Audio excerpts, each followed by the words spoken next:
Which one is more likely to die earlier? The first person smokes a pack of cigarettes every day. The second person doesn't smoke, eats reasonably healthy, but lives most of their life alone. For many years, doctors believed the answer was obvious: the smoker. But modern science has discovered something disturbing. In fact, some researchers say chronic loneliness may be almost as dangerous as smoking. One of the most famous studies on this topic was led by Dr. Julianne Holt-Lundstad, a psychologist at Brigham Young University. Her meta-analysis, published in the journal Perspectives on Psychological Science, analyzed 148 studies and over 300,000 people. The result shocked the scientific community. People with weak social relationships had a 50% higher risk of dying earlier compared with those who had strong social connections. That risk is roughly similar to smoking 15 cigarettes per day. And things get even more concerning.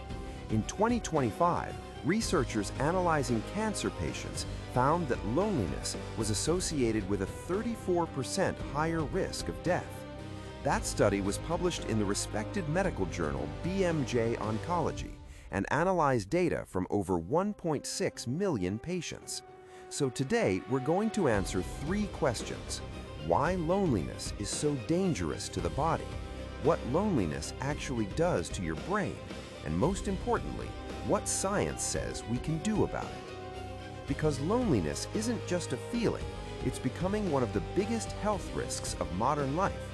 It's used to be considered a personal issue, something emotional, something temporary, but public health experts now call it a global epidemic. In 2023, the U.S. Surgeon General Dr. Vivek Murthy released a national advisory warning that loneliness and social isolation are major public health risks. According to the report, nearly 1 in 2 adults in the United States report measurable levels of loneliness, and the problem has been growing for decades. Researchers have identified several major causes: more people living alone, remote work, social media replacing real interaction, declining community participation, less time spent with family and friends. But loneliness is not simply about being physically alone. That's an important distinction. Scientists differentiate between social isolation and loneliness. Social isolation means having very few social contacts. Loneliness, on the other hand, is a subjective feeling. You can be surrounded by people and still feel deeply lonely. This is why some celebrities, influencers, or successful professionals report feeling completely isolated despite having thousands of connections. Loneliness happens when there is a gap between the relationships you want and the relationships you actually have. And when that gap becomes chronic, it begins to affect the body. So what loneliness does to the body? For years, scientists wondered how a feeling could affect physical health so strongly. The answer lies in stress biology. When humans feel socially disconnected, the brain interprets it as a survival threat. From an evolutionary perspective, isolation meant danger. Being alone thousands of years ago meant less protection, less access to food, higher risk of death. So the brain activates a stress response. And if loneliness becomes chronic, that stress response stays active. This leads to several harmful biological changes. First, chronic inflammation. Lonely individuals tend to have higher levels of inflammatory molecules, such as C-reactive protein and interleukin-6. These are the same markers linked to heart disease, stroke, and cancer progression. Second, weakened immune function. Research by Dr. Steve Cole at UCLA showed that loneliness changes how certain immune genes behave. In lonely individuals, the body becomes less effective at fighting viruses and tumors. Third, worse health behaviors. The 2025 BMJ Oncology meta-analysis found that socially isolated cancer patients were more likely to miss treatments, report symptoms later, and have lower adherence to medication, which may partly explain why mortality risk increased by 34%.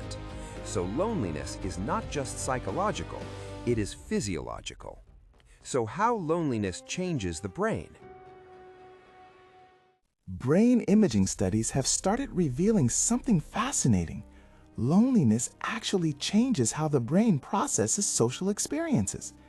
Researchers using MRI scans have found differences in two major brain networks.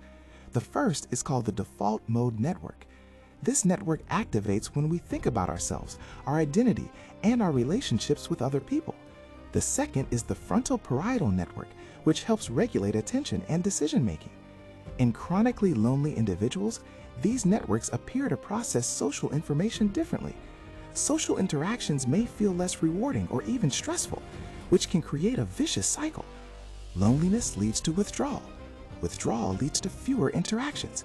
Fewer interactions lead to more loneliness. Over time, this loop becomes self-reinforcing. Now here is the question: when loneliness begins? Many people think loneliness mainly affects elderly people, but research suggests the opposite. Large longitudinal studies have found that loneliness often peaks in young adulthood. Periods of intense loneliness in early life can predict mental health challenges decades later. Researchers studying long-term social development found that individuals who experience severe loneliness in their early 20s have a significantly higher risk of depression later in life, anxiety disorders, chronic stress conditions.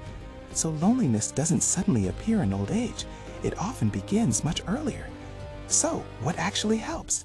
Now for the most important part, what can actually reduce loneliness? Scientific studies suggest several approaches that consistently work. First, cognitive behavioral therapy, CBT. CBT helps people challenge negative assumptions about social interactions. Studies show CBT can significantly reduce chronic loneliness by changing how people interpret social experiences. Second, structured social connection. Regular group activities such as volunteering, sports groups, hobby communities, or support groups have measurable effects on mental and physical health. Third, social prescribing.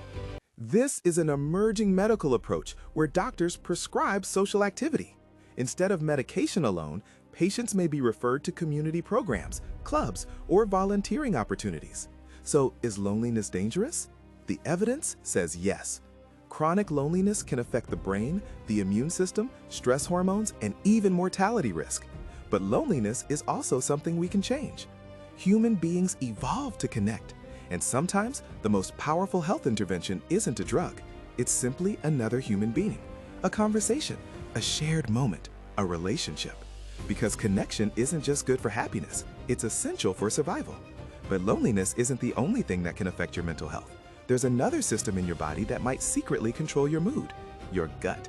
Scientists call it the gut-brain axis, and it may play a huge role in depression. We broke it down in the previous episode. Click the video on your screen and watch it next. See you in another simple scientific video.